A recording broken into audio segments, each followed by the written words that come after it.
welcome to the third session of the class in social organization. Tonight I want to begin with the story of Hagar and Ishmael in Genesis chapter 16. The focus of our session tonight is on the subject of household and family, and this story is a good story to get us into the subject of household and family. Now Sarah, Abraham's wife, had borne him no children, but she had an Egyptian maidservant named Hagar. So she said to Abram, "The Lord has kept me from having children. Go, sleep with my maidservant. Perhaps I can build a family through her."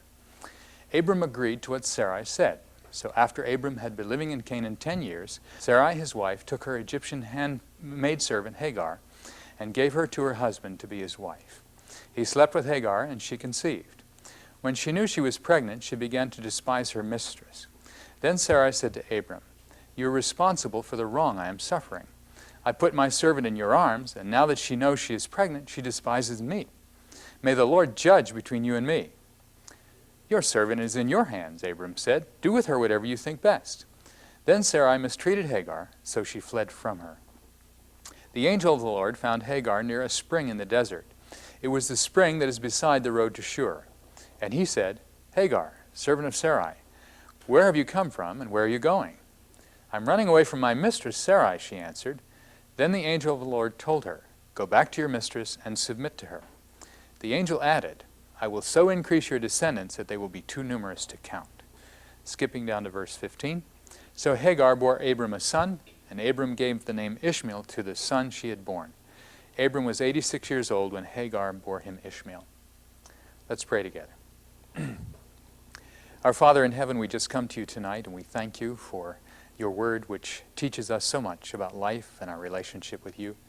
We thank you, too, Lord, for the privilege it is to study here the subject of social organization. We thank you, Lord, that each of us have been called out of darkness into your light. And Lord, you've called us to the special task of ministering to others cross-culturally. Lord, we pray that you would teach us tonight about family and about the relationships in family and how better we can use family ties to communicate the gospel of Jesus Christ. So we come now and we commit this class to you, and we thank you for your presence and for your direction. It's in Jesus' name we thank you. Amen. This particular story is interesting to me because it has in it all of the components that we're going to talk about in our lecture this evening. It's a story really of a man and a woman, a husband and wife. The problem they have is that they've had no children, and the culture defines specific rules as how they might proceed to correct that situation.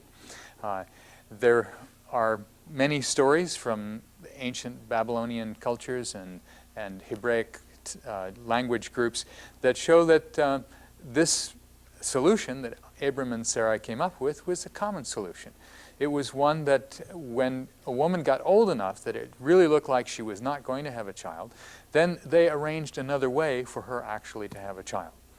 This practice, you may have seen that in some of the reading that you had for this evening, that the Leach article, for example, talks about marriage and some of the complications of marrying, and specifically with regard to producing children.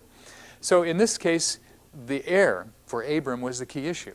And since Sarah couldn't provide an heir, she said, well, maybe I can provide an heir through my maidservant.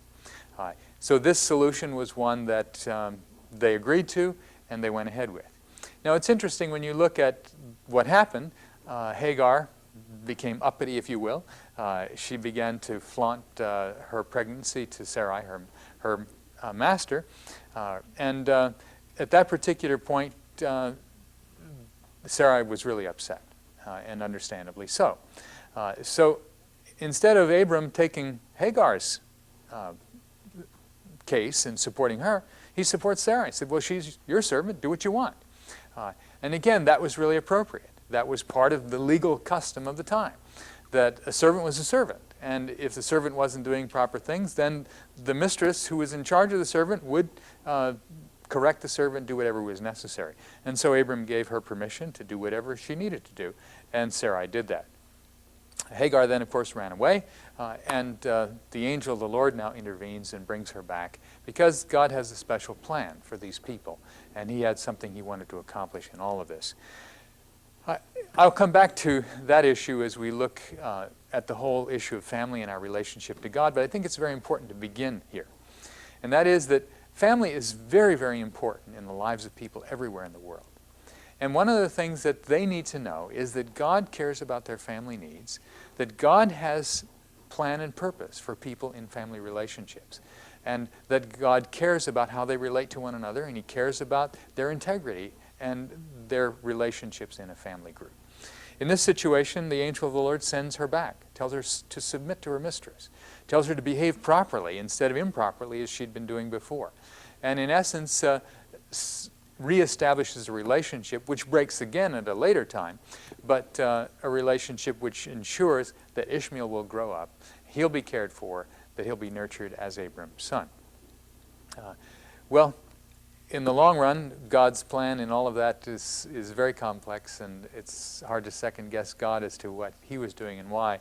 But we know that in this situation, one of the spiritual applications is that Abram and Sarai did not trust God. They took matters into their own hand, and they didn't believe that God was going to provide the child that He'd promised, and so they went ahead with their own plan. And that, if nothing else, is a very good spiritual lesson for all of us to have as we think about our relationship with the Lord, as we think about families, and we think about ministering to people in other cultures. Every time we take things into our own hands, and we try to do things in our own way, then we can be assured that the outcome will have some pain for us. It will have consequences that really are not helping us to become more like Christ. And it will ultimately produce conflict and tension within a family relationship.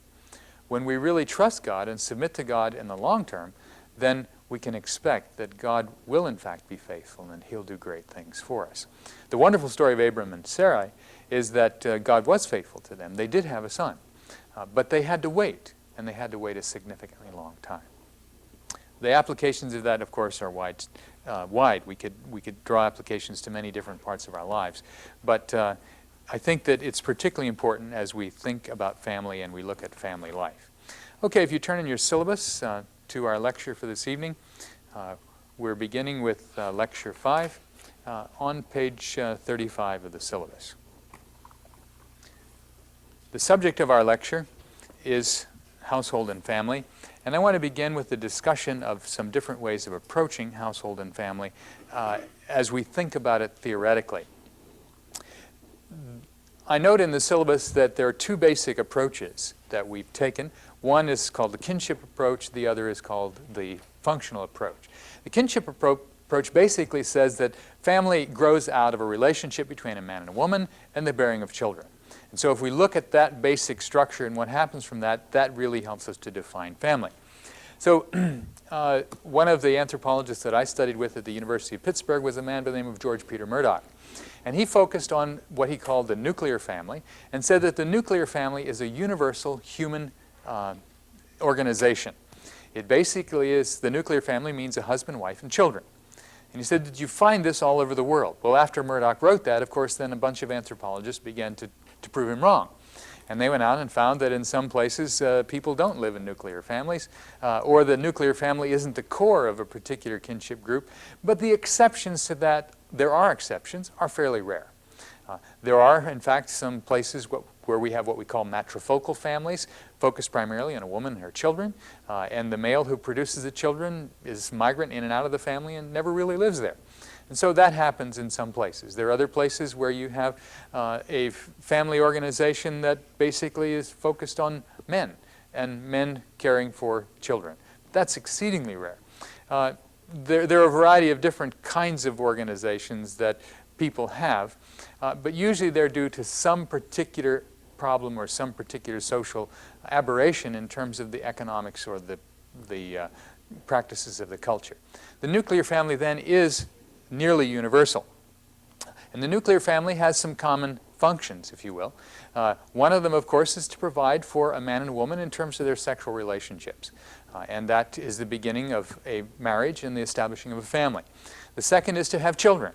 And that also is part of why people marry and have families around the world. The third is to train those children into the culture, to socialize them, to help them become men and women who are responsible adults in that cultural setting.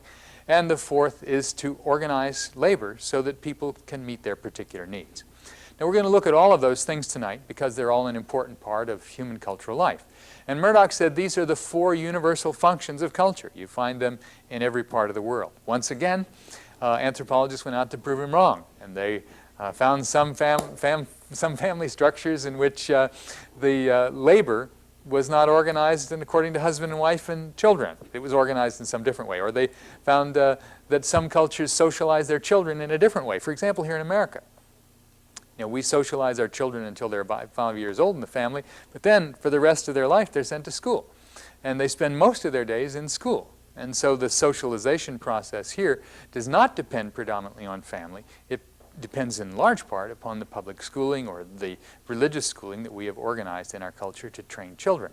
So every culture has its system of child rearing and child training, and the family plays an important part in that, but it may not be the only part, or it may not be the dominant part, depending upon the particular culture that we're looking at. There are a couple of other anthropologists by the name of Ward Goodenough and James Fisher who looked at how people live when they get married. And they said, well, if you look at the residence rules when people marry, that gives you a different kind of understanding of what makes up a family. Goodenough and Fisher both studied on an island out in the Pacific called Truk. Nowadays, they've renamed it to Chuk, which is really the way the local people say it. So instead of T-R-U-K, it's now spelled C-H-U-U-G, but they're the same place. All right, when they went there, one of them studied the people in about 1948. The other one came along about 1950. They came at 2 different times. They lived in 2 different places. They both studied residence. And what they found was that they came up with very different descriptions of the people because they had different ways of looking at how people resided together. They asked common questions. They observed people there, but the way they actually put it into categories and the way they discussed it, they came up with different conclusions and understanding. When they got together, they tried to figure out, well, what went wrong in this process? And what they realized is that people do different things at different times, and they do different things under different circumstances. And in Truk, the residence patterns were quite fluid and changeable. And so to understand what made up a household in Truk, you had to look at the dynamic movement of peoples and some of the obligations of the groups that were much larger than just a household. So Goodenough and Fisher said, well, if we really want to understand households, we have to look at the residence rules that are part of what happens to people when they get married. Here in America, that doesn't make much sense to us because usually when people get married, we kick them out. My father-in-law said to me, when you marry my wife, who is now Dr. J, she turns in the key and you guys leave. And so we did. We turned in the key and we left. And of course, we set up our household in Chicago. He was living back in Philadelphia. It wasn't that he didn't want to see us anymore. It wasn't that he was really kicking us out. But the point was that we should go and establish our own home, and we should establish our own family, that we were now independent and should no longer be dependent upon our parents. Well, on the island of Yap, where my wife and I worked just a few years later, that's the last thing that happens. When a son marries, what he does is he brings the girl home to his father. And they live there for the rest of their lives. And so the relationship between a man and his father is one that's never broken. And the girl leaves her family and joins the father's family, and that becomes a lifelong pattern. Well, my father didn't want me either. He told me to go out, make my own living. And of course, I'm joking about that. If I really had needed to be with him, he would have welcomed me. But the expectation was, go and establish a home of your own. So you have very different cultural expectations, and I think that's something that we need to keep in mind. Goodenough and Fisher then were looking at how families are structured around this whole idea of what happens when you marry. Another anthropologist by the name of Paul Bohannon talked about dyads. Now the concept of dyad is one that you've never heard before, so let me explain it to you. It's very, very simple. It just means a pair. And yet I want to use the technical jargon so that when you see it in the literature, you know what it means. In kinship relationships, we are always focusing on pairs of relationships. For example, the term father. It has to have child. Otherwise, it's irrelevant. In other words, if there are no children, there is no father. And so father-child is a pair. Or mother, the same thing. There have to be children. And so mother does not exist without the opposite of that, the child. Brother has to have at least another brother or a sister. because without another sibling, there are no categories that we can call either brother or sister, and so it is. There are many different pairs in terms of kinship relationships. Now what Bohannon said was that every society chooses to focus on a particular dyad. And if you want to understand their household and their family organization, you have to know which of the dyads is in focus. For example, in the story that we just read, the story of Abraham and Sarai and Hagar, the real issue is we don't have a son. And if you look at the stories that you read in the Old Testament, the father-son relationship is always in focus. In fact, very few of the stories even give us the name of the daughters. There are daughters, but they're not named, because the important category sociologically in Old Testament society is the father-son relationship. And the social ties are built around that. And so Jacob's sons marry women who are outside of their group. They come in and live together, and Jacob lives with his sons until he dies. Father-son relationship is not broken. So that kind of dyad is one that we find around the world. For example, in the island of Yap, that was characteristic of the Yappies as well. The father-son dyad was important. In the Caribbean, places like Suriname, for example, on the north coast of South America, or in places like Montserrat or even Jamaica, you oftentimes have the focus on mother-child relationship. One of the reasons for that was that in those particular places, there was a lot of plantation labor. And so men would go from one plantation to another. And the family relationship then would be really focused upon the mother, who was a stable one, who stayed with the children and cared for the child.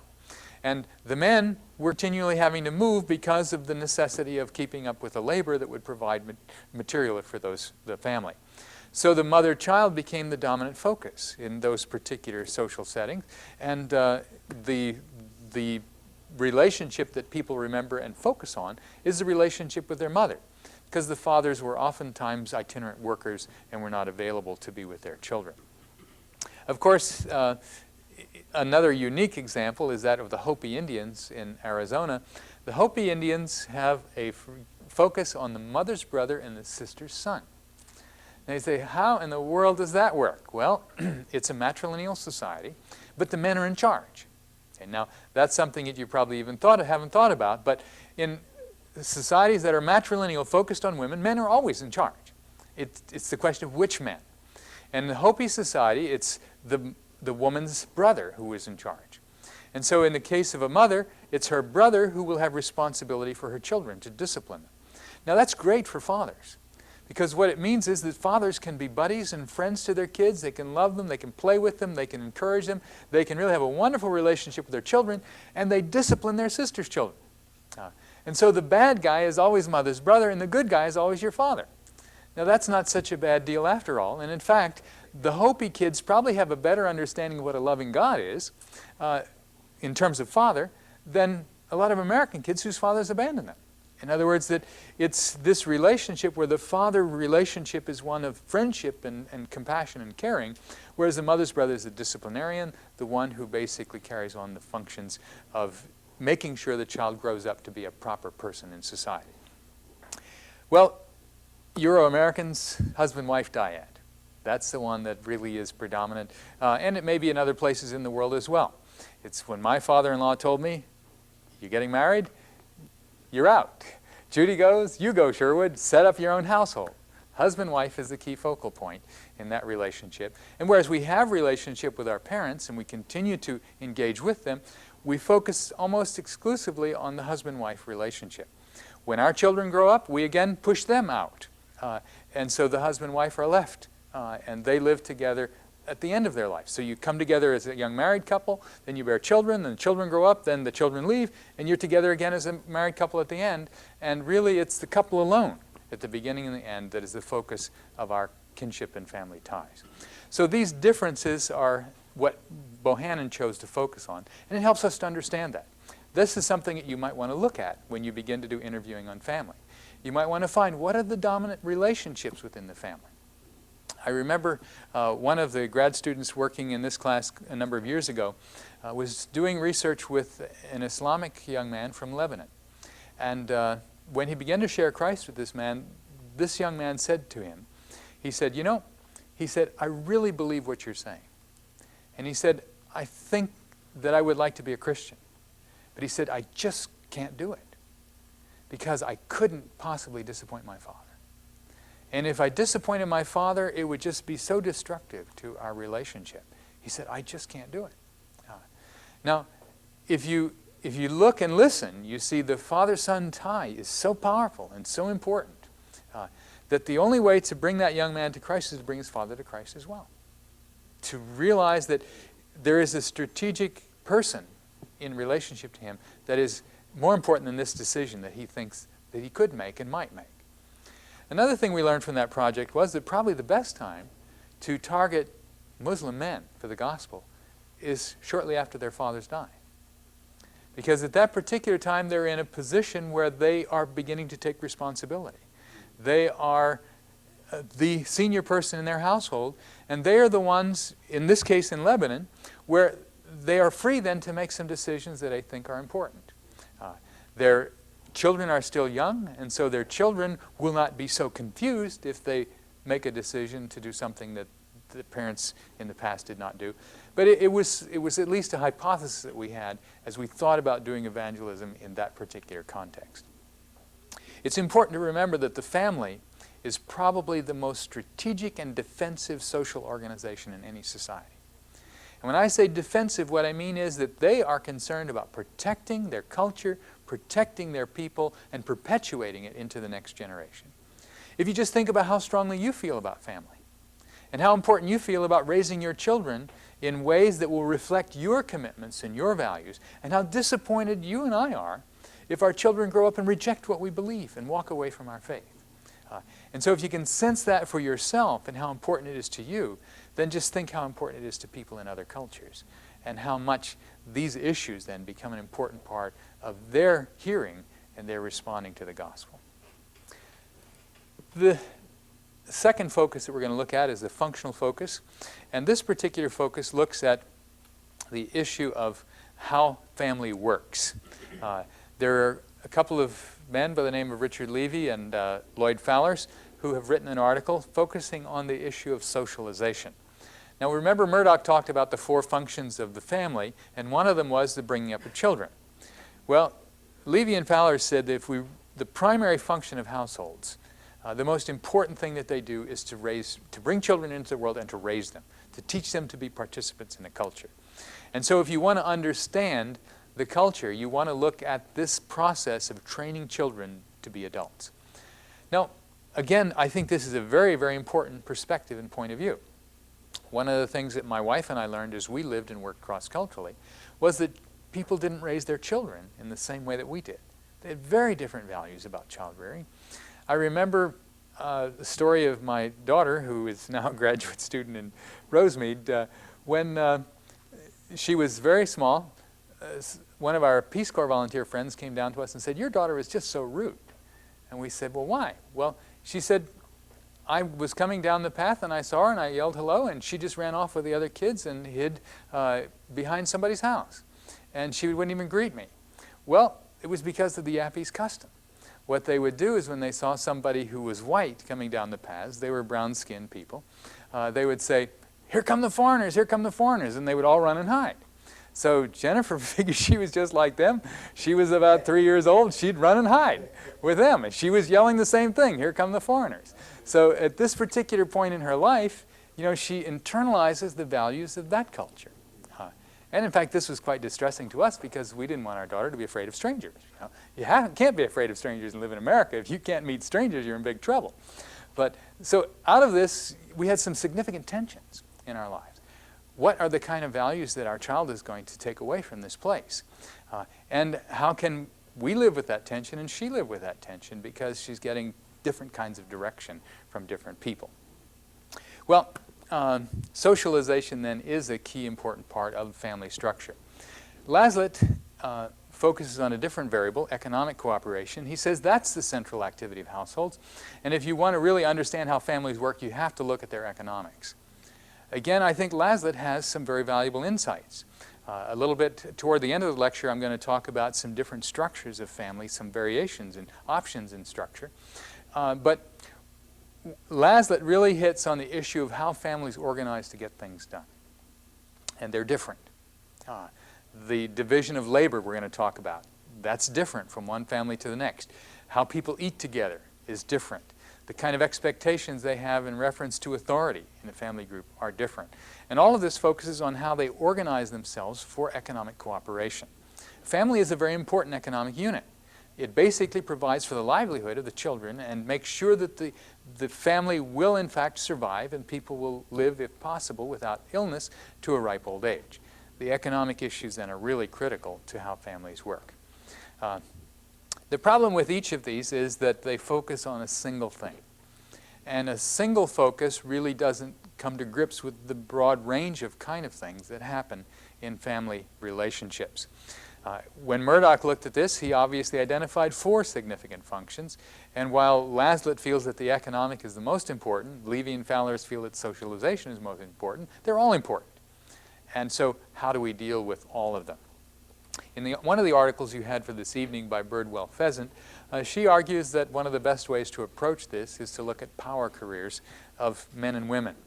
And by looking at those power careers, you will actually begin to see all of those things interacting with one another in the household relationships.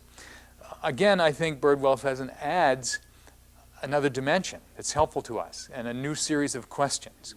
And so if you haven't figured this out already, what we have just done is we've identified a whole series of questions that you could ask to begin to help understand what family is like, what's important to people in a family, and how do they work in their relationships with one another. Now, the key thing you'll discover is that they're not all the same, that they're different. And as we look at family cross-culturally, families will resist us if they feel we are threatening things that are really crucial and strategic to them. If we're threatening their economic life, then they'll resist us. If we're threatening the way they bring up their children and the values they have for their children, then they'll resist us. If we're threatening some significant kind of relationships that they feel are very important, a relationship between a father and son, for example, a relationship between a mother and child, and that's in focus in that culture, then that will be something that could be an obstacle to the message that you have to share with people in terms of reaching them for Christ. So, as you look at this whole issue of understanding family, if you want to really be able to know where people are and understand their values and their priorities, understanding family is really strategic. Okay, we're going to look at how to understand household. And I use the term household census. What do I mean by household census? What I mean is to try to understand who is there, what their relationships are, and what they do. In essence, who's who, and what are the resources that they have to work with. So it's not a very technical, difficult thing to do, but actually some people have written a whole book on the family of a particular society and community. You can dig very deeply into this subject and learn to know much about families. So, you know, you could really do an exhaustive study on just this one subject alone if you wanted to do it. Tonight I'm going to be asking James to come up and we're going to interview him again. And one of the things I'm going to do is just go back over the map that he did last week, and we're going to look at what some of the family person issues are in the household that he described for us. So James, why don't you put your microphone on? I'll move the podium over a little bit, and we'll pick this up and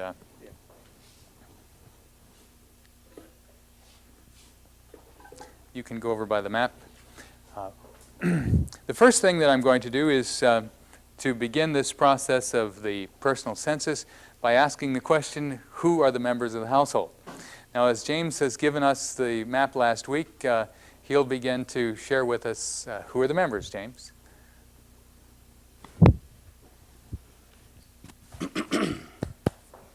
The members of our family are Kavele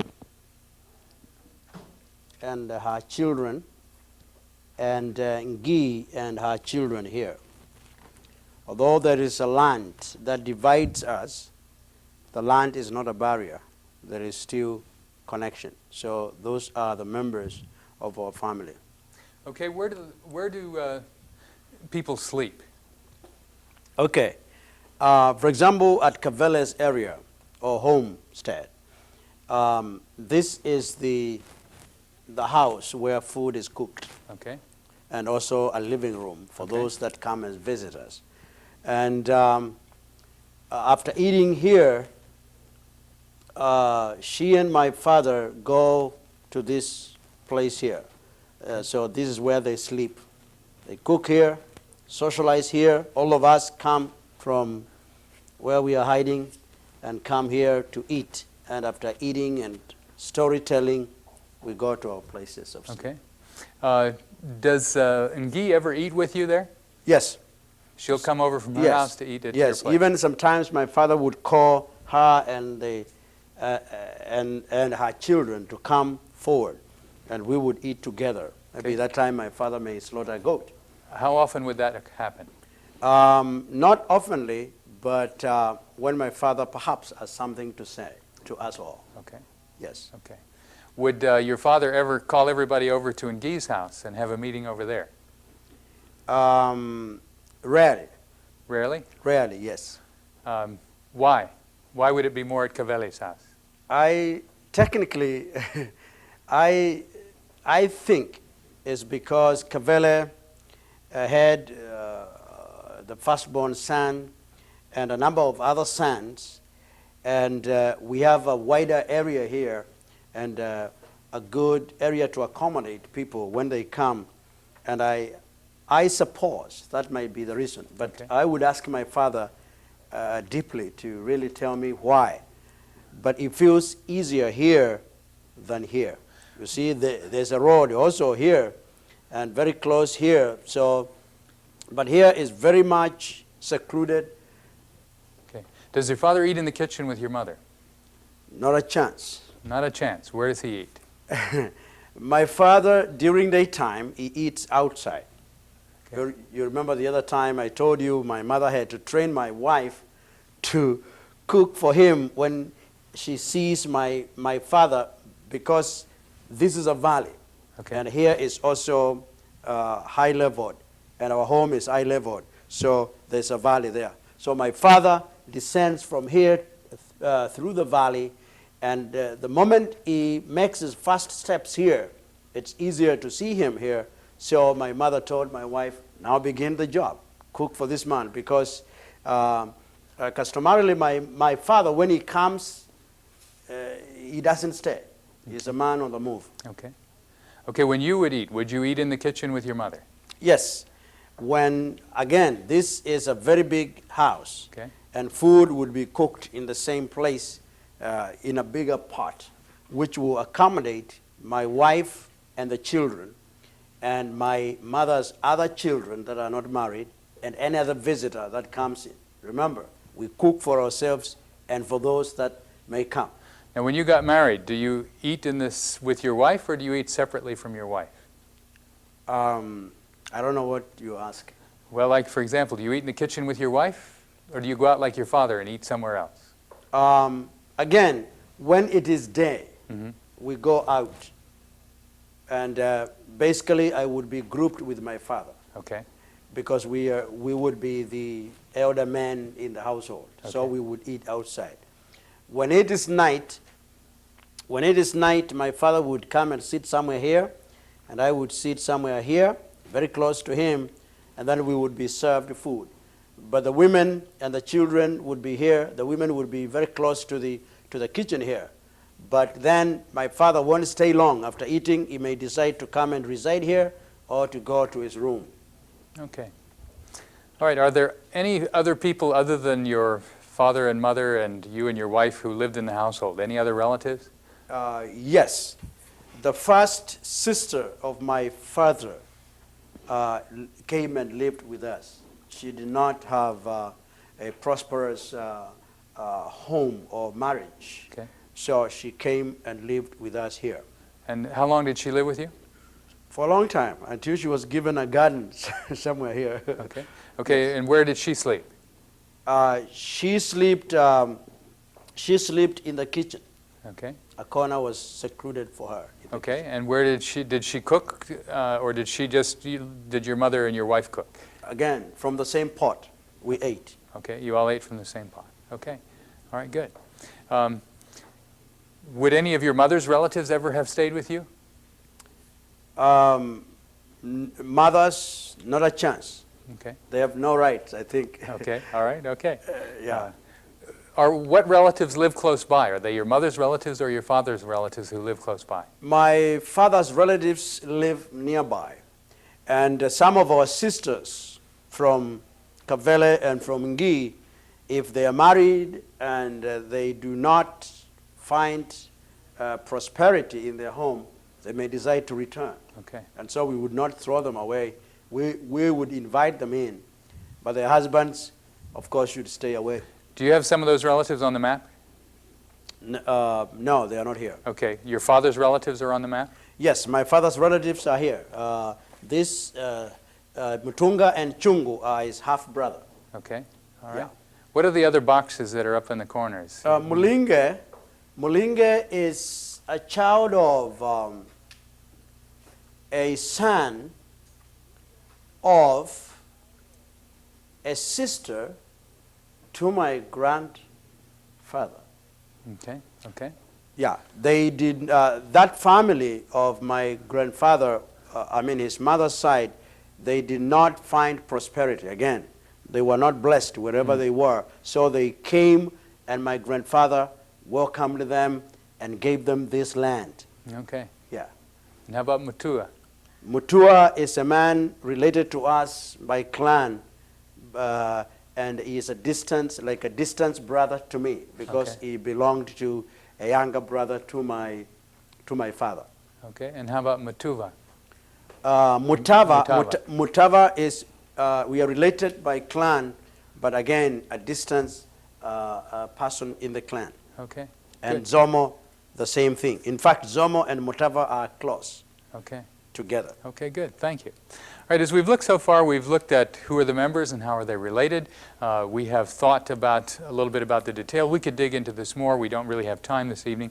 Let's go on and look at the space and how the space is divided. James has already given us some insight into the space. You've talked about the houses primarily. You haven't talked about the land, the grazing, the space outside of the houses. Tell us a little bit more about the space that you have in this household. Who has what? Okay. As I showed you the other time, this dotted line here up to here shows my father's land. Okay. That is my father's land. And it is his. He has the title deed. Okay. And so it is his property. And he gives portion to Kavele Okay. and her children. He gives a portion to Ngi and our children. In our minds, we know a boundary will be somewhere here, just along the valley. That is where the boundary might be. But my father told me he would divide the land in accordance with his sons. Now, Ngi has 2 sons. So if the land is divided in accordance with women, Ngi will take a bigger land.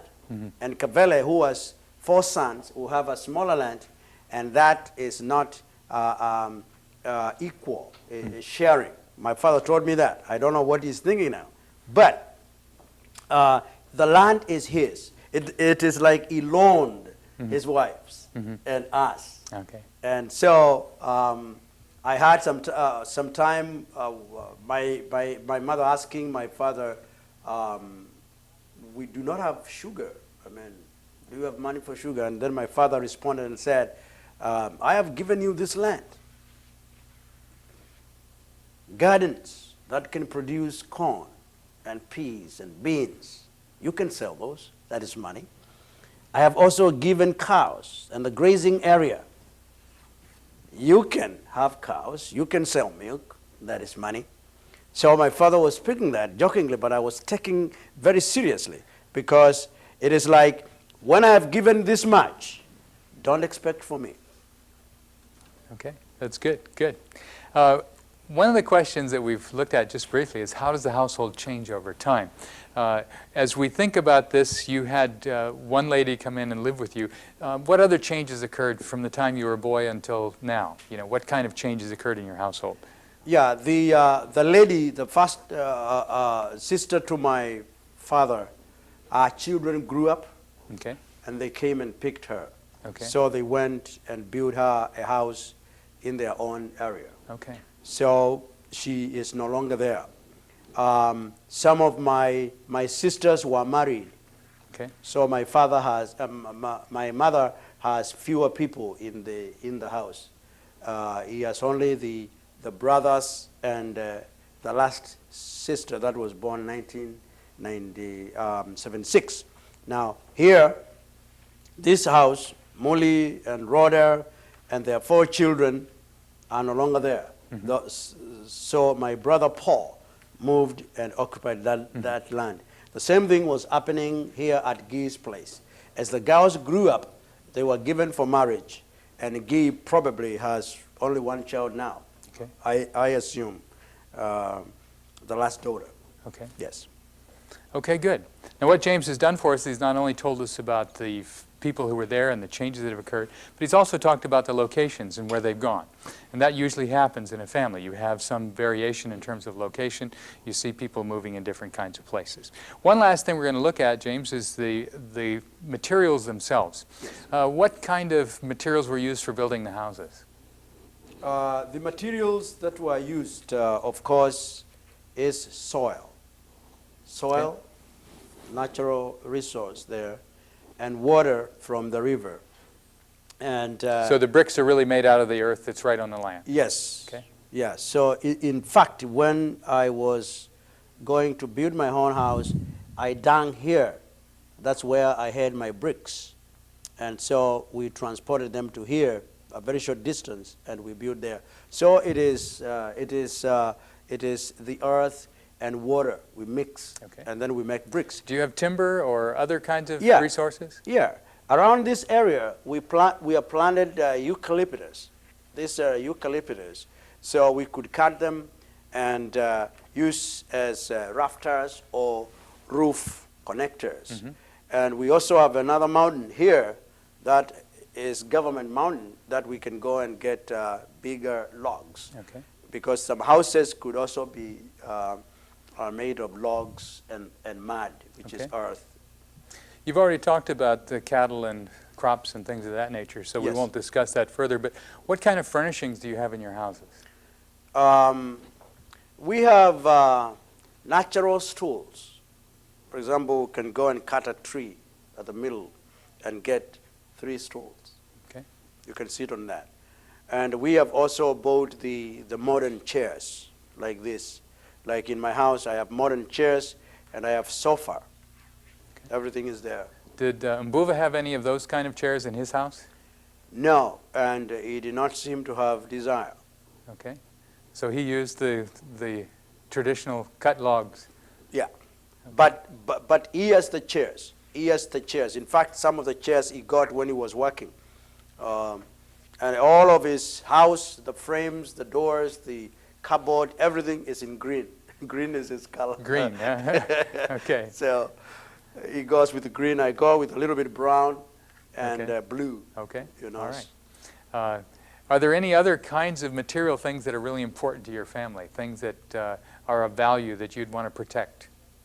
Yeah, we want to protect the oxen, the bulls. Okay. In normal circumstances, they may be stolen by people who do not have plowing bulls or who would like to sell them for money. Okay. They are very costly. So the oxen are very important to you. Very, very important. So we build a fence Okay. with very strong, natural, thorny branches, so that nobody can come and take them out. Do you have a stove for your mother, or does she cook with firewood and stones? Basically, it's firewood and stones, something like that. Okay. Do you use beds in your bedroom, or you sleep on the floor? We have beds. We have beds here Okay. and here and here, Okay. and Guy too. So what kind of bed would Mbuva have had when you were a boy growing up? Oh my, wooden. Wooden, huh? Wooden bed, of course. Wooden. You would have some rafters running, two, and then an animal skin would be put there, and everything would be fine. Okay, good, good. Yeah. Okay, that gives us some idea of the kind of things that you would have. Maybe you can picture in your mind now what James's house would look like. Thank you, James. We'll just pick up here for a minute and look a little bit at the conclusion. As you think about what James has described, I guess one of the questions I would ask you is, if you were going to be a missionary in his village, how would you live? What kind of a house would you build? What kind of things would you want to have in your house? How would you furnish it? And then once you make those decisions, would you be upset if people came and asked you for some of the good furnishings that you put in your place that they didn't have in theirs? This is one of the classic issues that people find when they live and work cross-culturally. I had the nicest house in my village in Yap. Now, if you saw that house, you'd think I was living in poverty, because I had one chair that I made. It was horrible. I had a desk that I made, and I had the desk up about this high, so the chair had to be real high. And so I built this real high chair just out of 2x4s and a piece of plywood. It was the most uncomfortable chair I've ever sat on in my life. Nobody else wanted to sit on it, but it was a place I could work at my typewriter. The rest of the time, we just sat on the floor. I built a table in the kitchen that was about this high, so that we could sit on the floor and eat on the table. Nobody else had tables. We had a table. Okay. I had a refrigerator. It was run by kerosene. Nobody else had a kerosene refrigerator, so they all wanted to put their beer in my refrigerator so it would stay cold. And I said, no beer. So then they would say, well, how about the medicine? Can we put our medicine in the refrigerator? And we let them put their medicine in the refrigerator so it would keep. You know, those kind of decisions you make. My wife had 2 kerosene burners. There were separate stoves, but any other woman who had a kerosene stove had only 1. Well, what does she need 2 for? Well, she had 4 back home, you know. She really needed 2 there. To be honest with you, usually she only used 1. She got used to cooking in 1 pot, but when we first got there, we thought we really needed 2. We had a separate room for our daughter, and the people thought, what's wrong with these people? You know, they have this one child and they put her off here in this room all by herself. How cruel, how unkind. You know, and they just couldn't imagine what kind of people we were that would isolate our poor little girl who was just a 2-year-old baby off in this room all by herself. Well, of course, we came from America. In America, you always have a separate room for your kids. I mean, that's the custom. And you don't want them to sleep in the same room with you. That's taboo. And so here we were following our taboos, and they thought we were terrible, just utterly terrible, because we were living in complete contradiction to the things that they thought were appropriate. So just in the space, one last story about my household space. I built my house, and I had a nice big living room, and nobody would come in. Well, after I got the house all done, I began to look around and say, well, what's wrong? Why won't they come in? And I went to their houses. Nobody ever went into anybody else's house. You know, they didn't have living rooms. There were only bedrooms inside. And what they had was a porch. And everybody always sat and visited on the porch. So I had the carpenters come back, tore out a wall, moved it back 4 feet, added another sheet of plywood, so I had an 8x8 porch. And then I had all kinds of people there to visit. Space is really important. You might think it really doesn't make any difference, but it really is important, because people have certain ideas about how space should be used and what should be in it and how you should treat your family in it. And all of these things are things that you won't find out unless you begin to just take a look at what people do and how they do it. Okay, we're going to go now to the next issue, domestic control. And James is still here with me, so let's talk for a minute about the issue of how is control allocated in a household. When we think about control, what we're looking at is the issue of who's in charge and who's in charge of what. Who has responsibility over certain resources, and how do they allocate then that to other people in the household. Birdwell Pheasant talks about power careers in the article that she wrote, and we could really look at power careers. If we look at James's family, there were 3 significant people that we've talked about. The first one is Mbuva, who is his father. The second one is Ngi, who is Mbuva's first wife. And the third one is Kavele, who is James's mother and his second wife. Now, if we look at the issue of power careers, one of the first things you would find that in the typical African situation, there is a pattern of subordination. The subordination means who's first, who's second, who's third. And the particular pattern of subordination that would be typical would be Mbuva, the husband, is first, Ngi, his first wife, would be second, and Kavele, his second wife, would be third. Now, James, is that the way it was? That's the way it was. Okay. What kind of power would Mbuva have in this context? What kind of things did he control? Mbuva controlled everything. He controlled land, he controlled cows, he controlled the trees, he controlled the grass, he controlled the gardens, he controlled the wives, he controlled us as children. Okay. So he was basically top dog. He is all that there is. and he still is that way, right? And he is that way. How old is he? And of course, he must be nearing 70. Okay. Yeah, in fact, he had made me the general secretary of the whole game here. He would have me come into the meeting when he's meeting with his wives. Okay. And no other child was coming, so I was coming there. And he would tell me, my son, look, about your mothers. So tell me if I'm going wrong. And tell them when they are missing the mark. Mm-hmm. So in this case, he really was in control.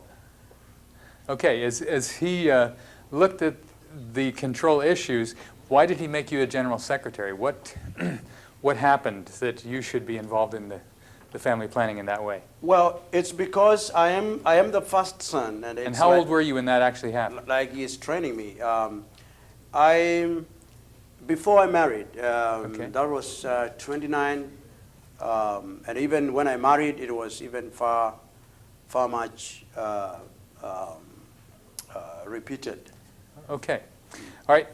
As we look at the change that happened when your mother married and had a child, we had a change in terms of the structure. Your mother jumped up. Yes. What caused that for her to become superordinate over Ngi in that situation? Basically, when my mother had the firstborn here, in fact, Ngi recognized, just like Hagar and Sarah thing. And she began to want to send my mother away. Mm-hmm. And the fight continued.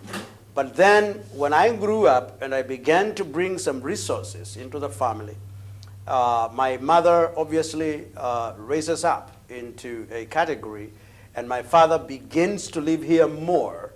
There are resources, there are things. So in that way, my father began to have more games in this area more than here. Okay. Now I noticed the food store up there. What is that, and who's in charge of that? My mother is in charge of the food store. And what's it about? It is a place where we put maize, beans, peas, sorghum, millet, things of that kind. So that's basically where she would store the resources to feed the family? Yes. Okay. Okay, good. All right, in thinking then about this, at this point in time, is Kavele first or is Ngi first? Kavele is first because even he had his second-born son educated to university. Okay. And so another children also were educated, and that gives the male child who comes there, gives Kavele a high status. One last question before we break.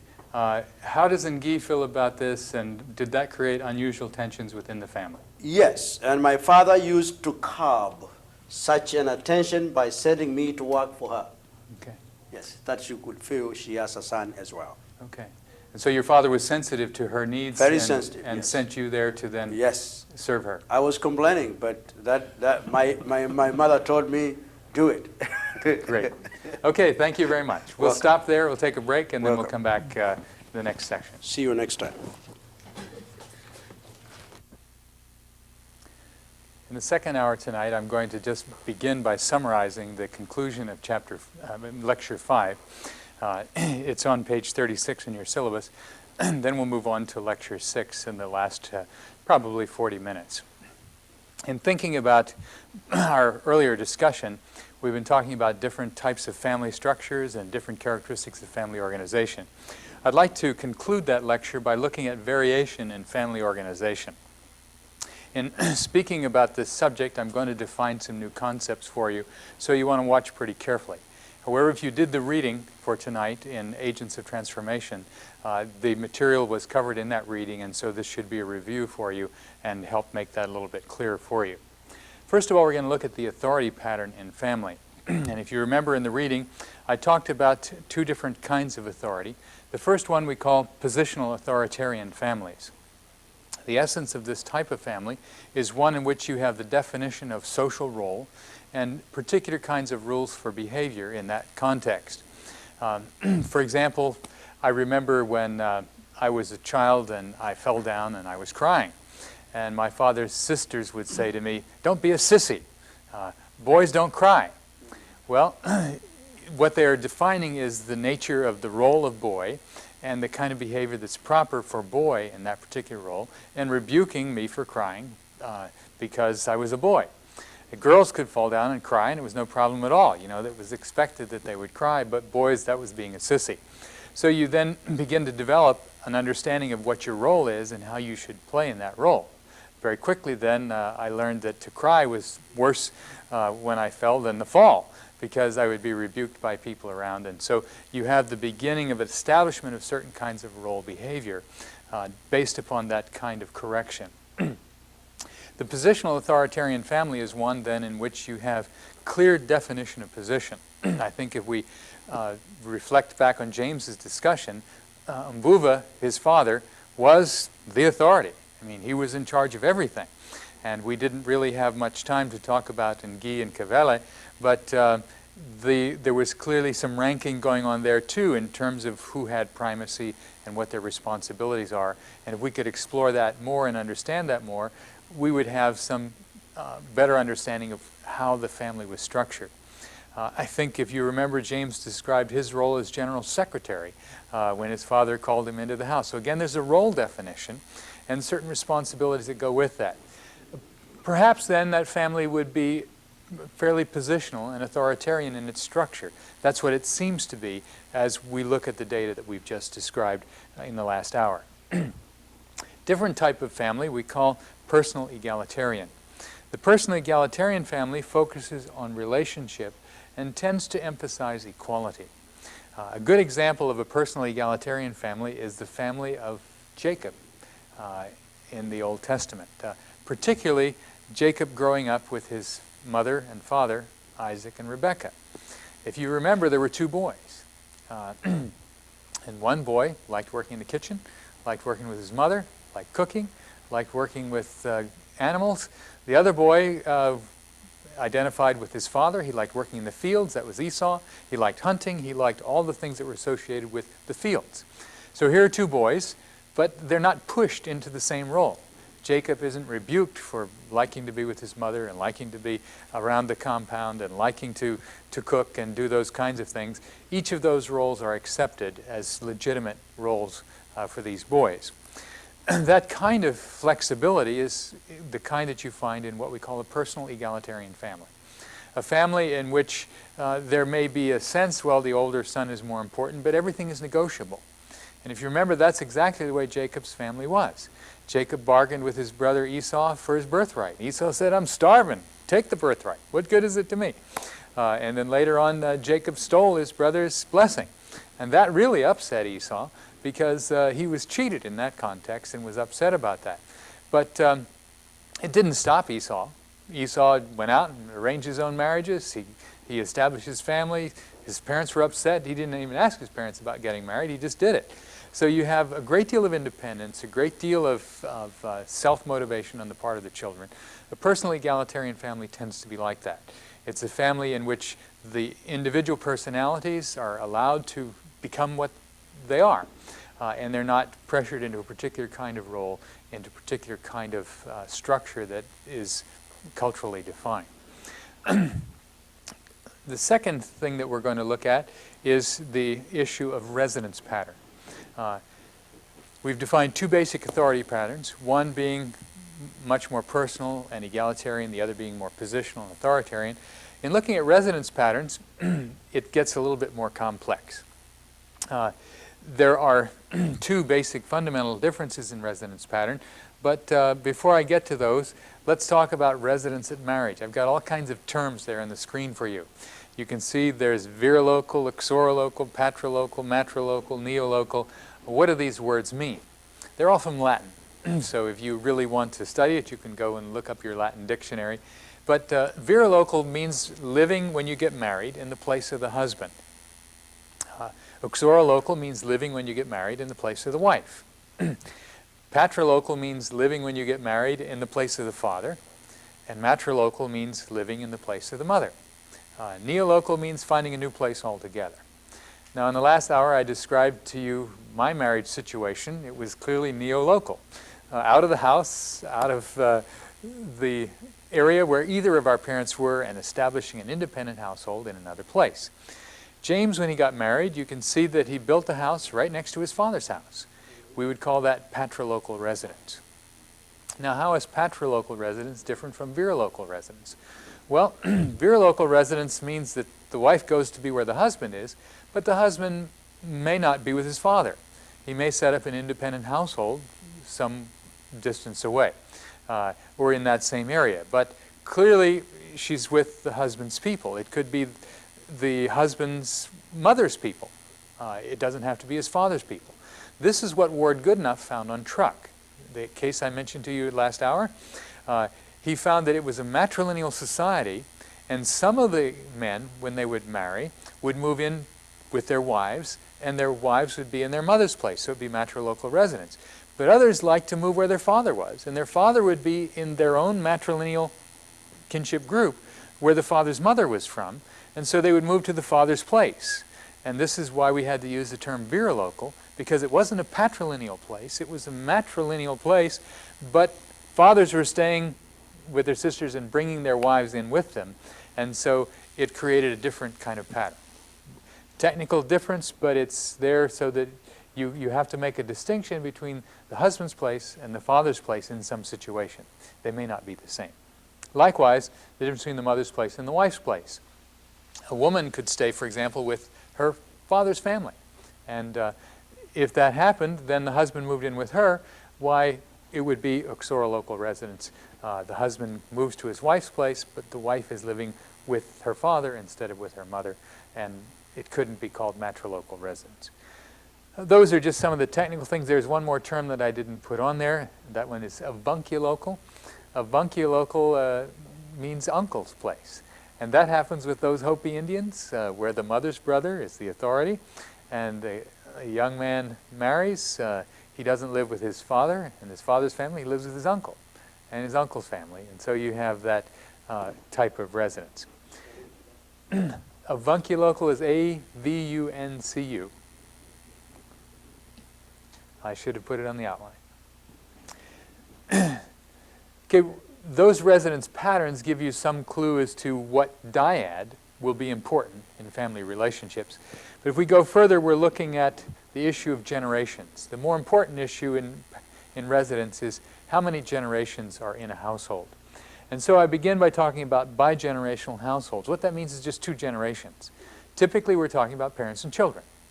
And that is what is fairly common here in the United States, and probably in most urban areas of the world, you have bigenerational family units. Nuclear families, or segments of nuclear families, tend to be bigenerational units. So if you were looking at a matrifocal family in the Caribbean, that would be a bigenerational family, just a woman and her children. A nuclear family in Chicago or Los Angeles would be bigenerational, husband and wife and children. So that's very common to us. Multi-generational families are a little less common in terms of urban societies, but they're quite common in rural societies. And what this means is that you have 3 generations or more comprising a household. Now, if you think of the map that James had up here just the last hour, you realize that they didn't live all in the same house. But it was clearly a 3-generation household. James and his wife were in a house next to his father. His father had a separate kitchen James's wife and James's mother worked together in the same kitchen. And so it's clearly a household in which you have three generations, the parents, the eldest son, and his wife and their children. And that kind of a household is quite common as we look at agricultural societies around the world. We call these extended family households, or households with multiple families in them. They can be constructed in a variety of different ways. For example, fishing villages in Borneo oftentimes have people who live in houses right next to each other. So you'd have the parents living in one house and then their married sons living in houses right next to them. We have in the interior of Borneo what we call longhouses, huge buildings that would have a whole series of families living within them. And you might have the elderly family and then their children living in apartments right next to them. And so you have extended family complexes developing as people build their homes right close to one another. And then they cooperate together for certain kinds of activities. The key thing that makes an extended family is not that they live together, but that they work together. So you come back to the Laslitt's argument that the economic cooperation is the central activity of the household. Because if people actually work together and cooperate to get things done, they really constitute an economic unit. In the United States, you could have my grandmother living with me, my mother living with me, I'm living in the same household, my daughter living in the same household. But if we don't do anything together, we really don't constitute a functional extended family. For example, my daughter lives with me right now, but we rarely eat together. We kind of share chores in the house to make sure that things get done around the chores. But because our schedules are so busy and we're going in so many different directions, there's really not a cohesive working unit. It's very different from the situation that James described for us, where you have mother and children, father working together on the land, producing food together. You have the two wives having separate economic domains. That was clear in terms of their setup. But occasional situations in which they would come together and share economic resources for the whole family group. So in looking at this, this extended family is really an economic cooperative unit, or has in some way linkages that bind them together so that they're working together for a common purpose. My mother had 9 children, and the first wife of my father has almost 20. Not almost 20, exactly 20. And one of the things I saw there to really concur with our friend here, Leslie, about economic significance. When we went to plow in our gardens, when we plow the land, it was easy. We went and plowed in 1 day or 2 days, and we went to do other things, and then waited for the yield. So we supplied labor as children, and that did my father so well that he always was slaughtering a goat or a sheep because we've done a good job. Okay, so when you all worked together, then there was a special feast afterwards. Okay, Yes. Good, good. All right, so that kind of cooperative activity is what we're talking about in extended families. Now, if we look at the issue of structural variation, I've summarized this in the graph that you have at the bottom of page 36. This is really copied out of Agents of Transformation, so you have a copy of it if you have the text that is required. But in looking at this, we first of all differentiate on the basis of bigenerational versus multigenerational families. Then we can look at those that are positional authoritarian in terms of the authority structure, and we come up then with bigenerational positional authoritarian families of 3 different kinds. We have the kind that focus on brothers, the fraternal, the kind that focus on sisters, the sororal, and the kind that focus on the parents. Now you might ask, well, where does that happen? Well, in your syllabus you'll note that I give Kansas farmers as an example of fraternal, bigenerational, positional authoritarian families. Why? Because they cooperate. If you have a series of brothers living in the same area, they have their separate farms. But at harvest time, they always cooperate. Because harvesting wheat, you want to hit a field and you want to get the field harvested as fast as you can. So the 3 brothers will all have combines. They'll all come together and pick the one field that's ready first, and they'll all do it together. And they will continue to do that for one another. They will pool labor, if you will, to accomplish their work. Now, there are other farmers around that they could cooperate with, but instead of cooperating with their neighbors, they cooperate with their brothers. And so you have this linkage between brothers that help them to work together on key strategic times in their farming activities. The sororal, I mentioned Afro-Americans in Chicago. There have been some studies done by anthropologists of Chicago families, and what they found was that the core of families in Chicago was based upon the women there, and that there was extensive cooperation between women who were sisters, between one another and with their children. And so people would protect one another, for example, if they were cousins in the city where they would be threatened. They would support one another if there were significant needs. The sisters would help each other with childcare. And so it was a focused economic and cooperative group based upon the relationship between sisters. But again, just bi-generational and tending to be positional and authoritarian in terms of their structure. An example of the parental, that would be the typical nuclear family units like we have commonly here at Biola among our faculty, or you know, in any middle-class white American community where you typically have people living next to each other but not knowing each other, not talking to each other, being independent economic units in that kind of a context. If we look at the corporate family groups, we have the same kinds of relationships, the same variation, but multi-generational. The paternal ones are focused on the relationship between fathers and sons. James's family would be a paternal, multi-generational family. The maternal multi-generational family would be the one that I described for the Hopi Indians in Arizona, and a grandparental one is typically found in places like Samoa, where you have, it's not so important through male or female, either parent will do. It's really grandparents through male or female that are important. And extended family ties develop around either the husband's family or the wife's family, or both. It really doesn't make that much difference in Samoa. Now, if we go to the personally egalitarian variants, the basic structures are the same, but the families are different.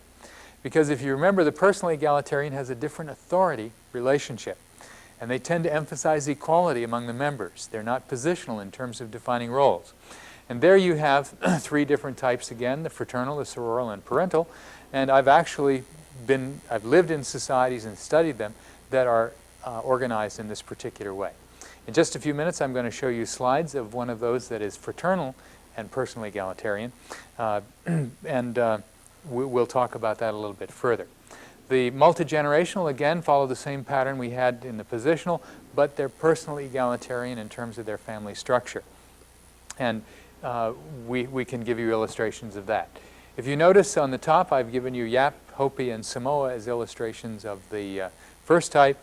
The Dani Indians I will be looking at as an example of the fraternal, personally egalitarian. And then the last category is the paternal, multi-generational. Jacob in the Old Testament is a good example of that. Or the Navajo Indians in Arizona, not far from here, are a good illustration of the multi-generational, but focusing on women, the maternal tie.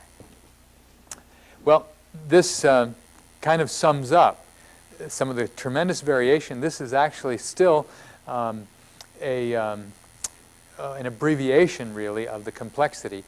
George Peter Murdoch, in his book Social Structure back in 1949, did research that demonstrated there are 14 significantly different variants of family structure and family organizations around the world.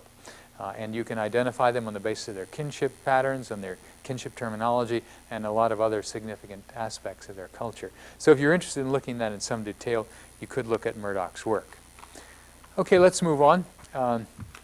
In the concluding part of our session tonight, I'm going to talk about division of labor. And as we look at division of labor and material resources, I'm going to focus on that particular group of people that I mentioned a minute ago, the Dani Indians in Brazil.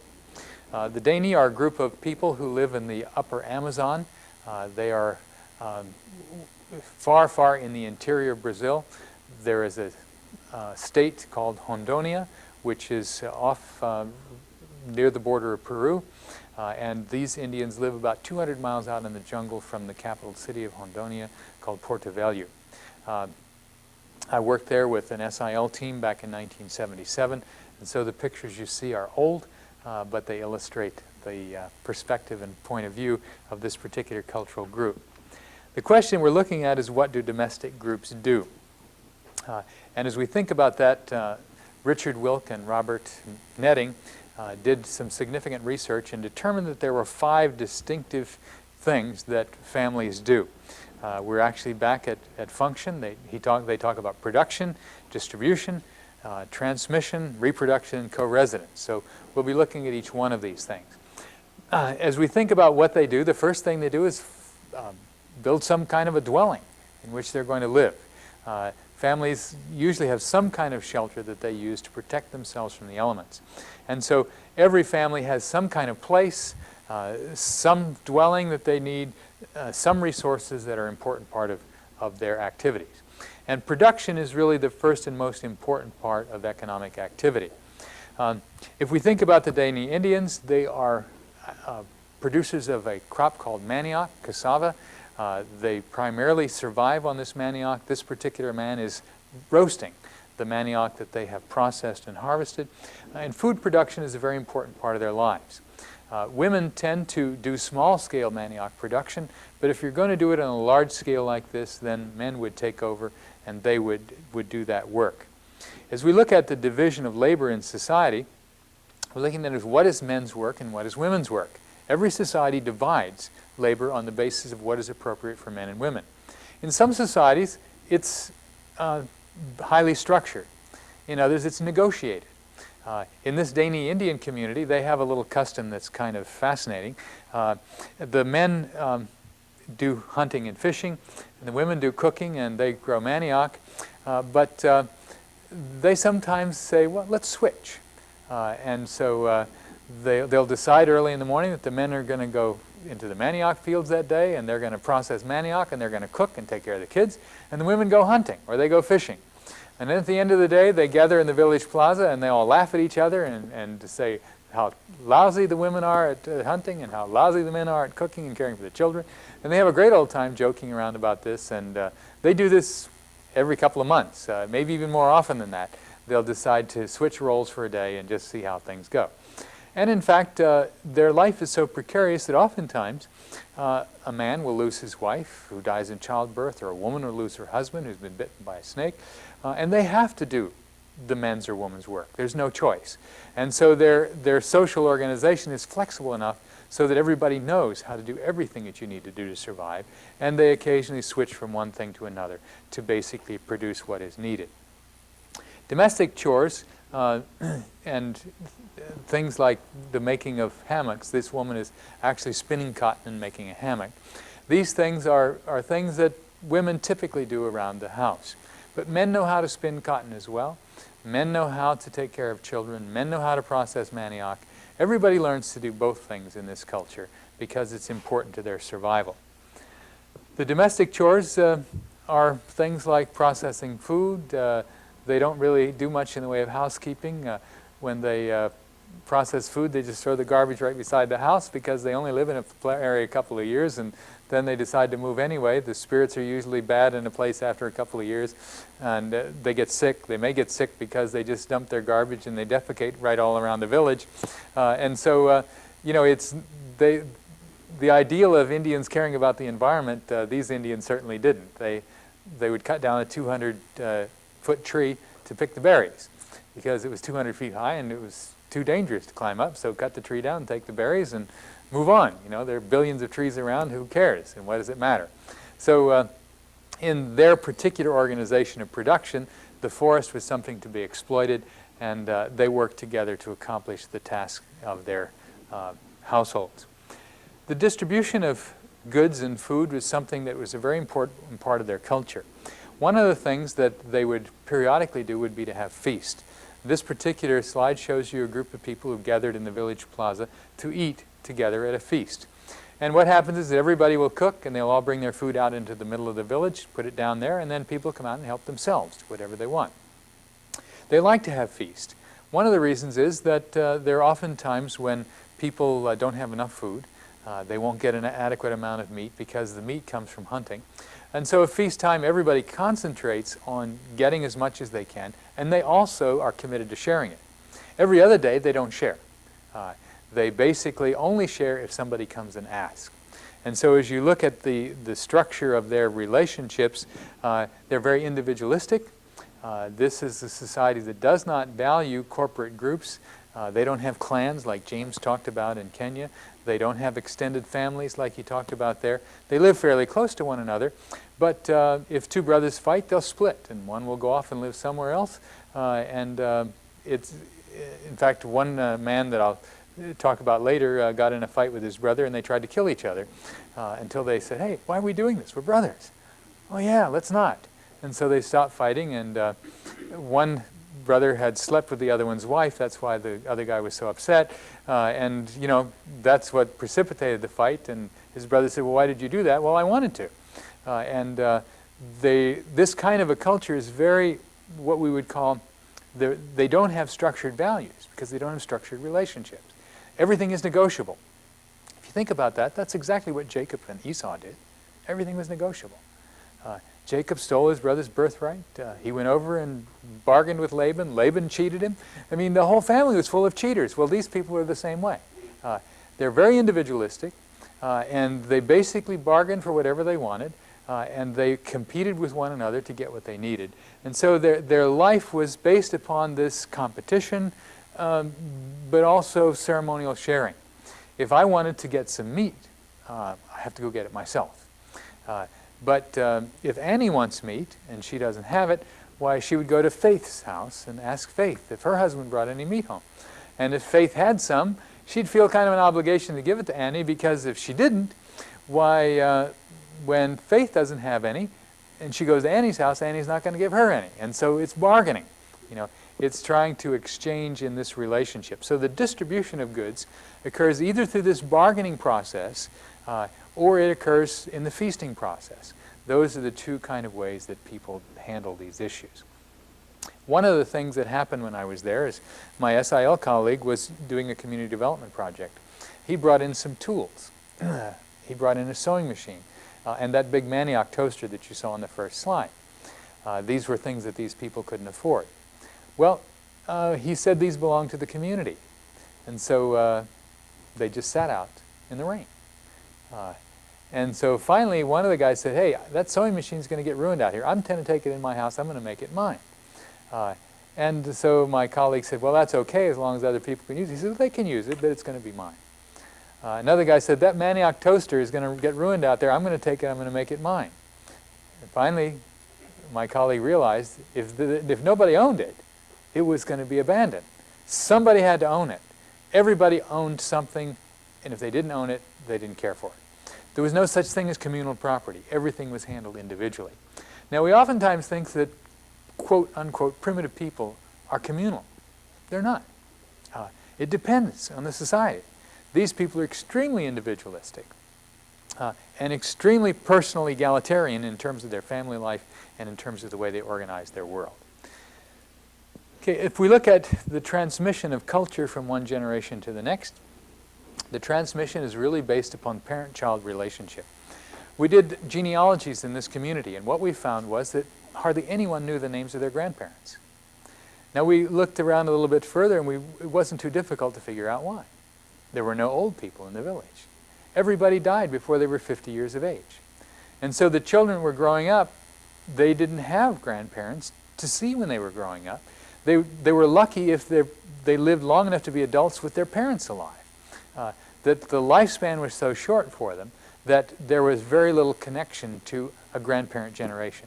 So all the households were bi-generational households. There were no old people living. There was no opportunity for them to get taught by a senior generation. And so there was a very short period of, their culture changed with each generation because there was no possibility of transmitting from grandparents to grandchild. There weren't any grandparents around. In looking at then what happened, culture was really passed on from mother to daughter, from father to son. We'd watch the children playing in the village, and the boys, by the time they were 7 years old, were hunting with their fathers. They would play with bows and arrows in the village, they would play with blowguns, and they soon got good enough to kill animals. Well, when they killed their first animal, Dad takes them along on the hunt, because now they can hunt, and by the time they're 12 years old, they're better than their fathers. In other words, they've learned to hunt, they've learned to do the things that adults do. And basically the children in this community learn everything from just mimicking and participating in the behavior of adults. So they become co-laborers with their parents. And like these two women, one is mother, the other is daughter. The daughter is probably stronger than the mother at this point, although the mother is probably 30 years old. You know, it's the basic, and she'll be lucky if she lives to be 45. The pattern of life here is one of very short life. Another function of the family is reproduction, bearing children, and arranging marriages, establishing new households. The basic cultural framework is to help people to continue to survive as a culture and a community. So these boys are really the future for this Indian community. Now they're young men, if they survived. If they lived to today, they're young men, they're married, they have children, they have families, and they would be perpetuating the culture. But like their parents before them, they'll be alone. Their parents will be gone. They'll have the responsibility themselves of arranging the marriages, socializing the children, establishing new households, and creating the continuing culture of these people. The residence pattern is also an important part of what we want to understand about people in their communities. If you notice here, I've drawn a map that shows the residence pattern of this particular community.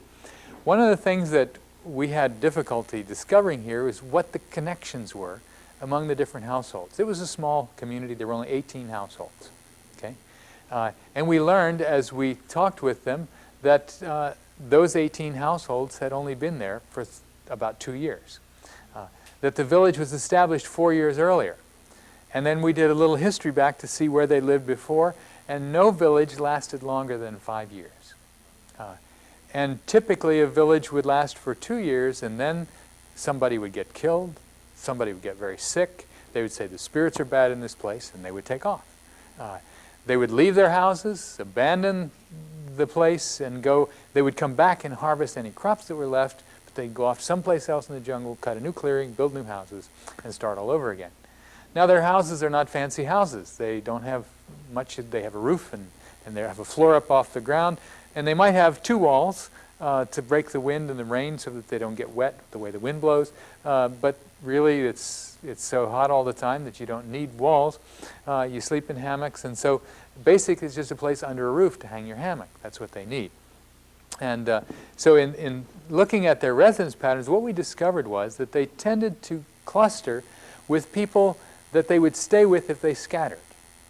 So for example, if this village had bad luck, and it did, about 2 years after I was there were several people that died, and so they said, this is a bad place to live, and they left.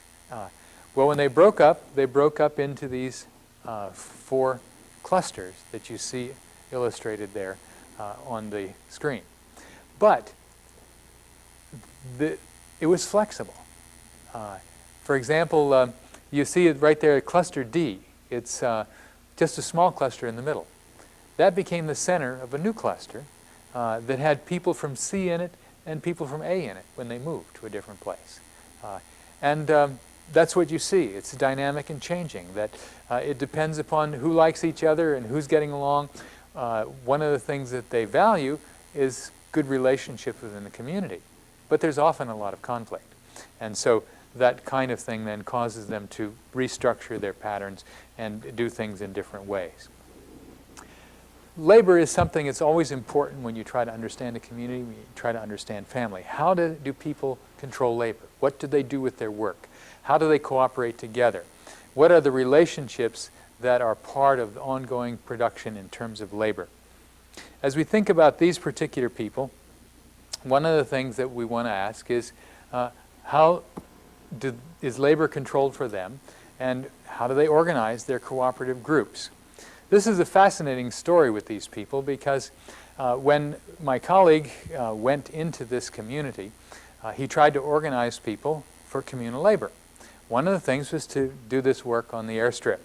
The airstrip is very important for the missionary because it provides access. It's 200 miles to the capital city through trackless jungle.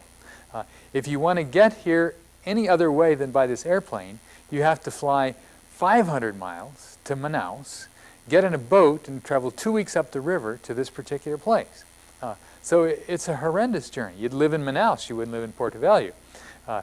By the plane, you can get in here in a little over an hour, and you can bring in your family, bring in the goods that you need, and go back out. Otherwise, it's 2 weeks, tough trip on a river, and not really a happy time at all. So if you get seriously sick, what are you going to do? So the airstrip was really important. Now, organizing labor for the airstrip turned out to be a nightmare. My colleague and friend said he would ask the Indians to do this, and he would pay them. And they said, okay, we'll be glad to. So they'd work, and he'd come back and say, well, who worked? Well, we all worked. Well, who worked well? Well, we all worked well. Okay, so the chief, you know who worked well, and so he would give the material goods to the chief and say, you pay them.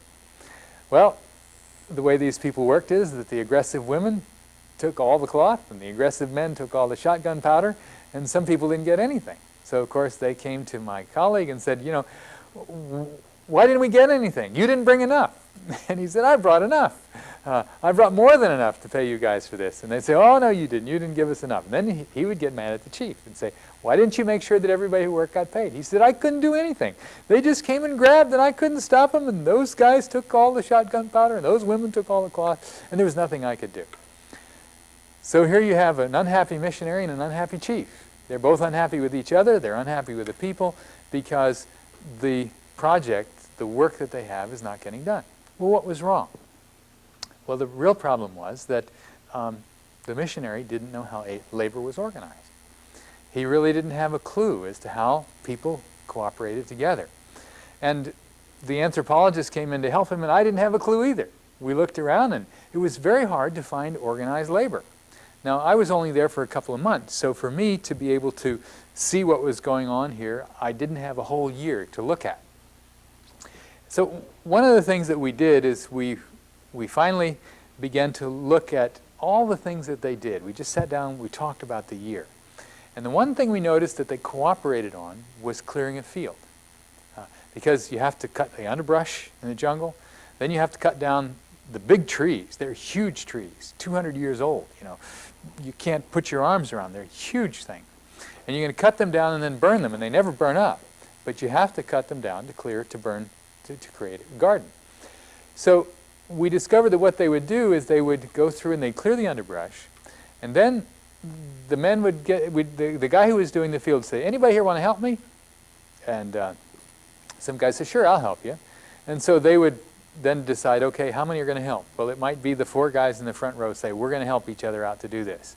And so it's James's field, and so James takes them into the forest, and they go in, and they look it all over, and they begin to make some decisions. So Larry says, well, I'll cut down 2 trees. Now what Larry means is I'm going to cut 2 big trees down. That's a couple of weeks' work. Okay? And David says, well, I've only got time for 1. And Jonathan says, well, I'll take 3. Oh, okay. So James says, that leaves me, and I can take 3, so we're in good shape. We're going to have a pretty good field here. And so they go in and they start. Now what they do is they cut all the small trees about halfway down. You don't want to cut them all the way down. It's too much work. You know. So you go in there, and the trees that are like this, the trees that are like this, you cut them halfway through.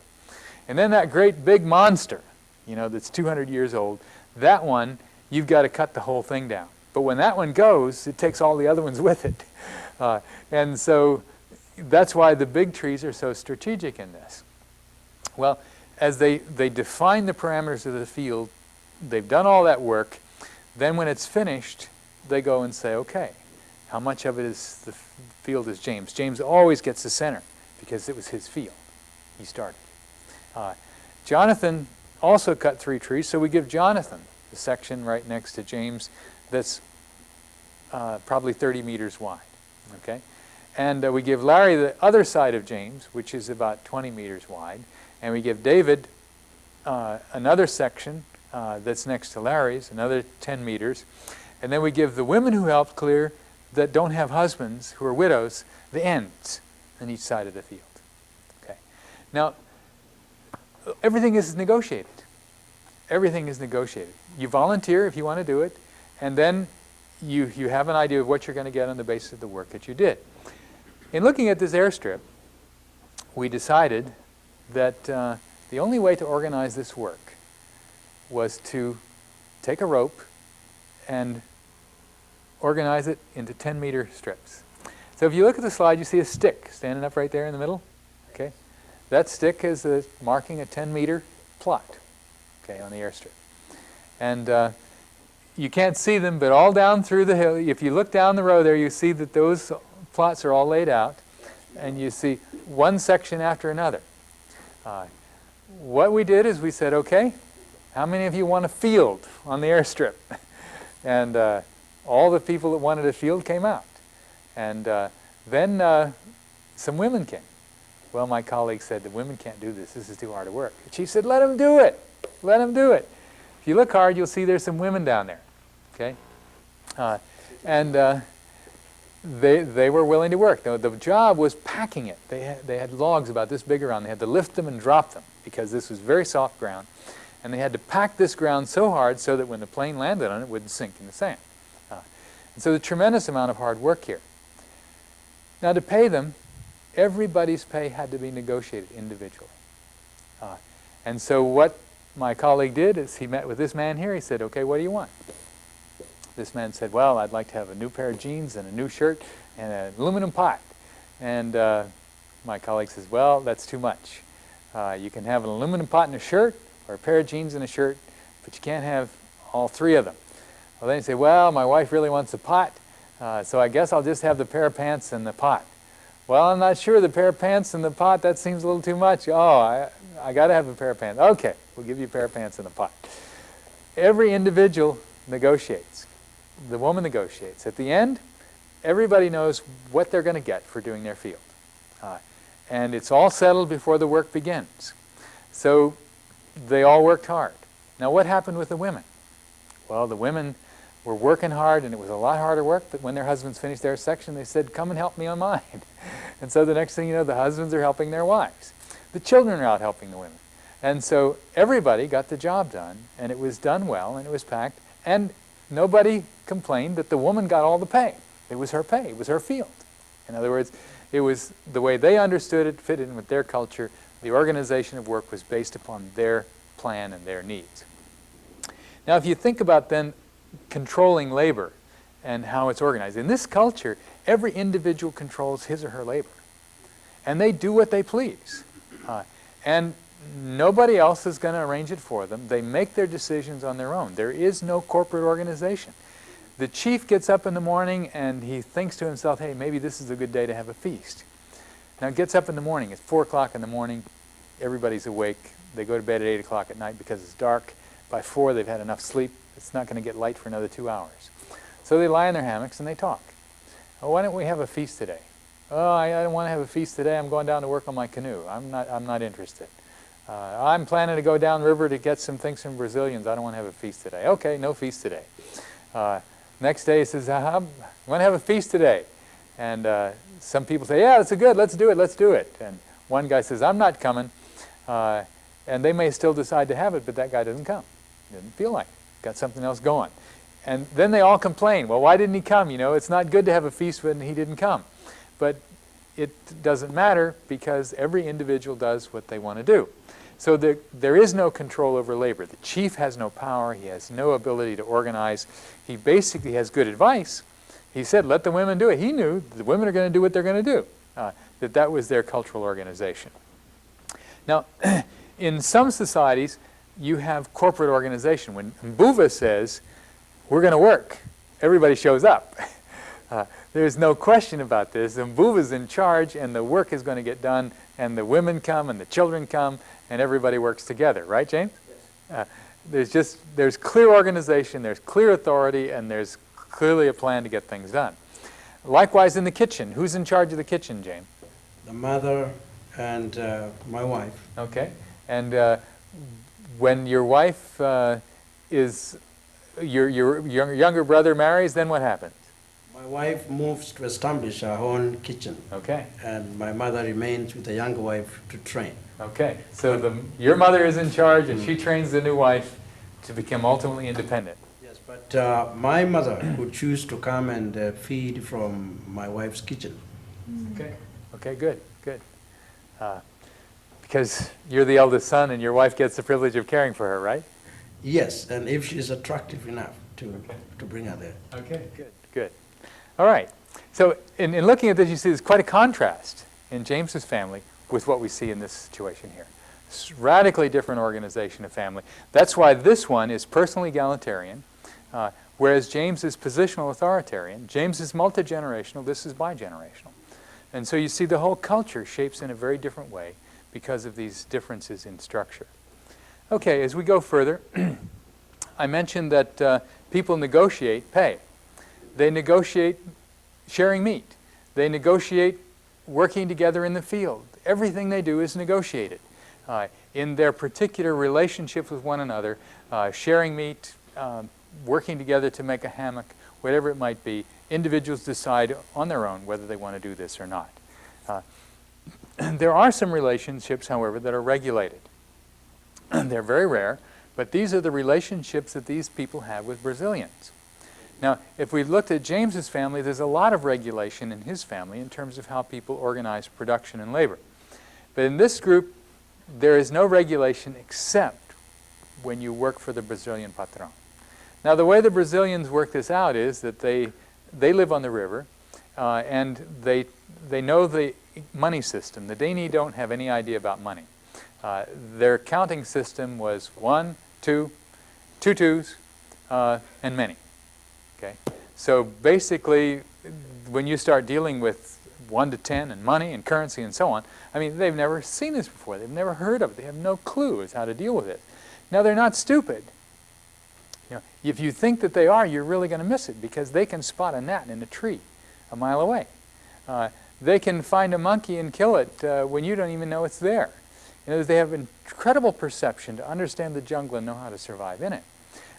But they've never had to deal with numbers because it's irrelevant to their environment. It's irrelevant to their world.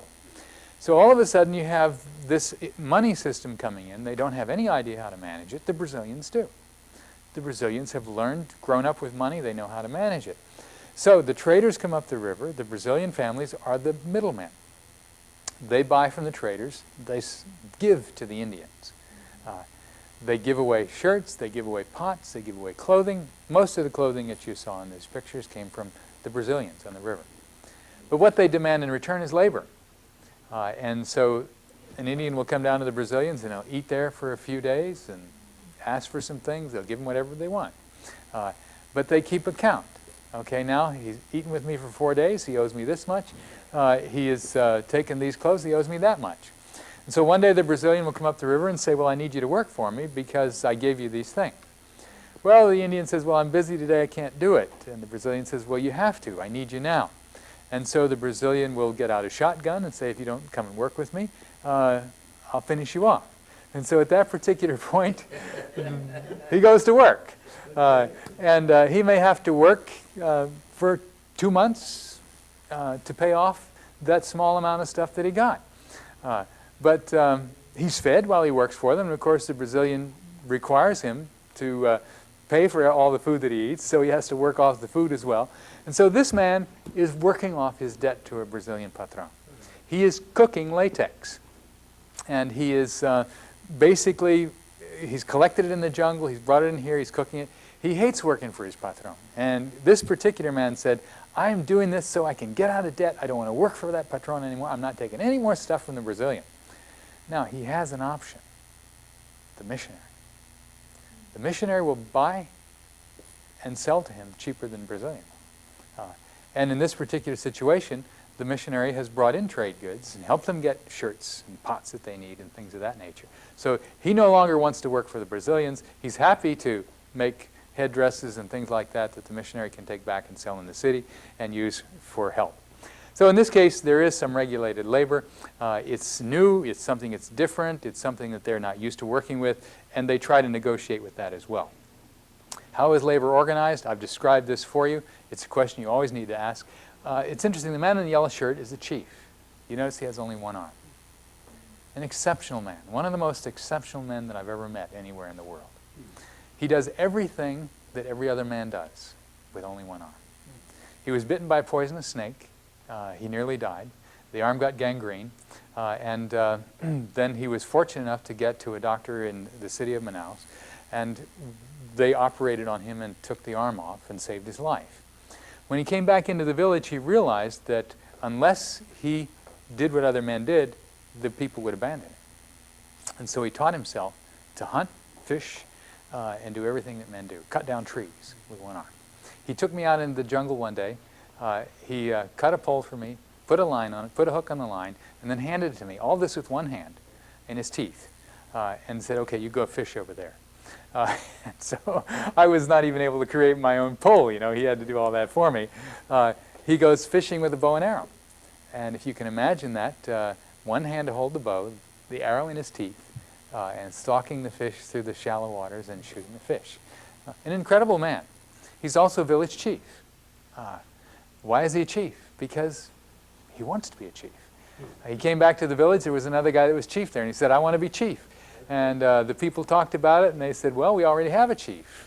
And then they talked about it again. "Well, we can have two chiefs. Why not? So we'll have two chiefs." And so he's the second chief, because chief to them is a cheerleader. I mean, it's somebody that says, "Let's get up and have a feast in the morning." It's somebody who motivates. You know, it's not somebody who has authority, you see, because everybody does what's right in their own eyes in this village. But the chief motivates people, he encourages people, and helps them to get the work done that they need to do. An extremely unusual man. He was very persuasive. He was the one that really had a mastery of the Portuguese language enough to help my colleague get some real breakthroughs in terms of learning their language and learning their culture. So he really was a blessing to us as well as to his own people. His organization, however, was not communal. It was individual and motivational. In other words, he didn't have authority. He didn't have power. He basically had influence because of the kind of person he was. It was the power of his personality that really made a difference in this community. Now, some communities are organized. James's is organized by authority. Mbuva is the owner. He is the head. There's just no question. This man at Seloa, he's not an owner. He's not a head. He's just passionate and aggressive and committed, and people follow him because they like him and because he's inspirational. He inspired me, to be sure. Okay, there's also the linkage to external markets, external relationships. In this situation, it's the Brazilians downriver. They provide the connection, the linkages for these Indians with the outside world. They're kind of the middlemen, and they basically be the brokers between the Indians and their world. But, you know, the marketplace in Kenya is the place where people meet the outside world. And the villages all have marketplaces.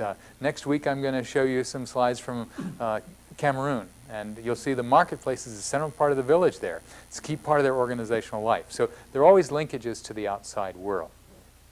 All right, the last section of our lecture is just very briefly to talk about non-material resources. What are non-material resources? We're really talking about the things that people value that are intangible. And probably in this particular community, the things that they value that is most important is good talk. They talk about feasting as amo unitsinaha, which means prolonged good talk. This girl has her face painted for a feast. It's a time to be attractive, it's a time to have joy, it's a time to sing, it's a time to eat a lot of food. And these people value the feasting. They value the time talking together. And that really is something that's passionate in their life. The other thing that they seem to value is knowledge. Knowledge of the supernatural, knowledge of the natural world, the ability to be able to survive in the jungle, the ability to be able to deal with illness and disease. The shaman is an important man in the village because the shaman has knowledge about the spirit world. The shaman has knowledge about the conflict that people go through. In this particular slide, you have a shaman sitting right there on your right, on my left, looking at you just out of the corner of the slide. And the shaman is valued because of his ability to help people in times of crisis. He is one that when somebody's been bitten by a snake is their only hope. You know, they don't have medication. They don't have anybody to help them. The shaman goes out into the jungle and tries to drive away to capture the snake who's eating the spirit of the human and bring the spirit back. The shaman tries to help people when they're dying. The shaman oftentimes has made an alliance with Satan and the world of demons. If you ever have read the story of the Yanomamo shaman, called, anybody know what the title of that is? Spirits of the Rainforest. Spirits of the Rainforest. It's a powerful book about the shaman's allegiance with the world of darkness. So that kind of knowledge is important for these people, and it's something that they have as part of their tradition and their worldview. The issue of control is also an important issue, and these people really don't have much in the way of control. The chief doesn't have authority. The shaman really doesn't have authority. The shaman negotiates with the supernatural world and the natural world just like people negotiate with one another. And so as they deal with one another, it's really a negotiated process. This is not a very good picture to see, but if you look carefully, you can see a woman sitting on her porch. She's actually sitting there yelling. And she's shouting at a woman on the other side of the village. She's angry. The woman on the other side of the village she's shouting at is a woman who's had an affair with her daughter's husband. And she is just being, she's saying, "You're a terrible woman. You shouldn't be allowed to stay in this village. We hate the fact that you're here." And the girl over there doesn't really care. She's just yelling back. And part of the reason is because this woman's husband is away and she doesn't have meat. And so how do you get meat? Well, ordinarily you'd get it by sharing. But the woman wouldn't give her any. And so what did she do? She just waited out along the path when the man was coming back from hunting and invited him to come with her into the fields and had a relationship with her. And then, of course, she couldn't do anything else. He gave her meat. And so she got meat by exchanging it for her sexual behavior. Well, as we look at these things, these are the kind of things that we really see as the dynamics of cultural relationships. In closing, just let me say this, that we come to minister to people in reference to the non-material resources. We have spiritual values to bring to them. We have significant truth that will help to free them from the power of darkness and from the domination of the spirit world and their own social world that keeps them in prison. And that's really something that is very significant. They value non-material things. We have something significant to contribute. And with that, I'll close. Biola University offers a variety of biblically centered degree programs, ranging from business to ministry to the arts and sciences. Visit biola.edu to find out how Biola could make a difference in your life.